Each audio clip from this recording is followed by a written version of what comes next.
अस्कागुआ hymn विदाई ले रही थी अपनी इस धरती के माता पिता से। कागवा हाइम बहुत दुखी थी, जैसे उसके माता पिता दुखी थे। एक रथ आया था चांद के जैसा, जो कागवा हाइम को लेकर के वापस चांद पे लेके जा रहा था।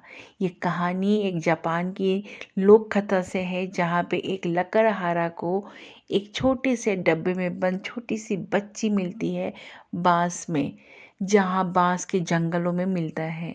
बड़ा खुश होते हैं वो दोनों और घर ले आते हैं उसको, और बड़े प्यार से उसका नाम कागवा हाइम रखते हैं, जिसका अर्थ होता है चांदनी। चांदनी दिनों दिन बड़ी होने लगती है, और ये लोग भी बड़े खुश होते हैं क्योंकि ये दोनों निसंतान थे, इनके बच्चे नहीं थे।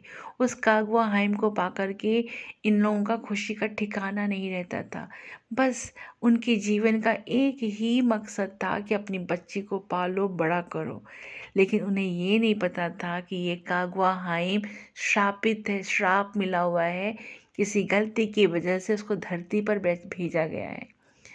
ये बात उस दिन पता चलती है जब वो विदाई लेने का समय आ जाता है, और बड़ी भारी मन से कागवा हाइम बताती है कि पिताजी, मैं एक श्रापित लड़की हूँ, मुझे बस इतने दिनों के लिए ही धरती पे रहना था। मेरी एक गलती की वजह से उन चांद वालों ने मुझे नीचे भेज दिया था। लेकिन मैं आप सबका बहुत ही ज़्यादा एहसानमंद और शुक्रगुजार हूँ कि आपने कभी मुझे अपने माता पिता ना होने का सबूत दिया हो, हमेशा अपनी बेटी की तरह पाला।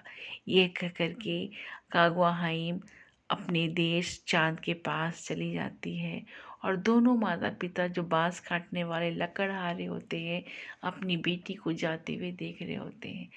कहानी जापान की लोक कथा की है, लेकिन हमारे भारत की लोक कथा से भी मिलती है। जैसे कि हमारे भारत में भी श्रापित जीवन के लिए कई अप्सराएं धरती पे आई हुई हैं, और उनकी कितनी सारी कहानियां हम पढ़ चुके हैं।